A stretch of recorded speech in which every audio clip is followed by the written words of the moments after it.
ملتان گزرے وقت میں ایک سلطنت کا درجہ رکھتا تھا۔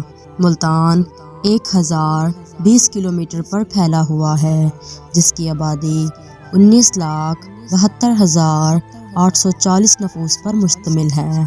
ملتان کی زمین اپنی زرخیزی اور پیداواری صلاحیتوں میں مثال ہے۔ اس کی اہم فصلوں میں گنا، چاول، کپاس اور گندم شامل ہیں۔ آموں کے بڑے بڑے اور نایاب اقسام کے باغات موجود ہیں۔ یہاں کے آم نہ صرف پاکستان بھر میں بلکہ دنیا میں مشہور ہیں۔ ملتان میں سرائکی، اردو اور پنجابی زبانیں بولی جاتی ہیں۔ یہاں کافی تعداد میں اولیاء، صوفیہ کرام و بزرگان دین کے مزارات ہیں۔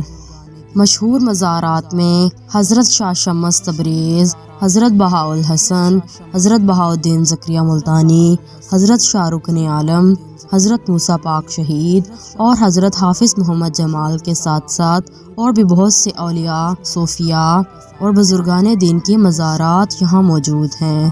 792 کو محمد بن قاسم نے ملتان فتح کیا اور اسلامی سلطنت کی بنیاد ڈالی۔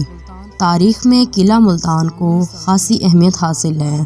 ایک اندازے کے مطابق اس قلعے کی دیواریں تقریباً 40 سے 70 فٹ اونچی اور 2 میل کے علاقے کا گھیراؤ کرتی تھیں۔ اس کی دیواریں برج دار تھیں۔